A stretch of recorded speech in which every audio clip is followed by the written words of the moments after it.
தென்றலே மெல்ல பேசு சீரியல்ல இப்ப இளமதி ஒரு பக்கம் நளினிய தேட ஆரம்பிச்சுட்டாங்க.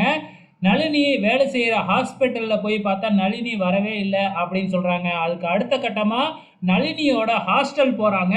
அங்க போனா வந்து பார்த்தீங்கன்னா, அங்கேயும் நளினி இல்ல. அவங்க வந்து ரொம்ப நாள் ஆச்சு, ரொம்ப நேரம் ஆச்சு அப்படிங்கிற மாதிரி அவங்க வரவே இல்ல அப்படின்னு நளினியோட ஃப்ரெண்ட்ஸ் எல்லாம் சொல்றாங்க. இப்ப வந்து பார்த்தீங்கன்னா, நம்ம இளமதிக்கு தெரியாது இல்லையா?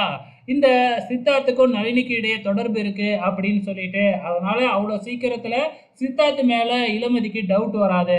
ஆனா சித்தார்த் ஏதோ மொபைல்ல பேசும்போதோ ஏதோ நம்ம இளமதிய கேட்டர்றாங்க.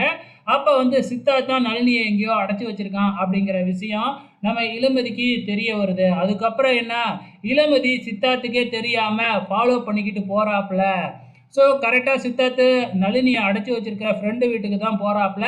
அங்க நளினிய நம்ம இளமதி பாத்தர்றாங்க. யாருக்கும் தெரியாம நளினிய காப்பாத்திட்டு வந்துரணும் அப்படின்னு சொல்லி, அவங்க தூங்கிக்கிட்டு இருக்கும்பொழுது போய் நளினிய அவுத்துக்கிட்டு வெளியில ஹால்ல வரும்பொழுது, கரெக்ட்டா 2 பேரும் பாத்தர்றாங்க. அதுக்கப்புறம் என்ன, நளினியோட சேர்த்து நம்ம இளமதியையும் கட்டி போட்டர்றாங்க அதே ரூம்ல. இப்ப இளமதிய காணோம்னா நம்ம பரமன் சும்மா இருப்பாப்லயா?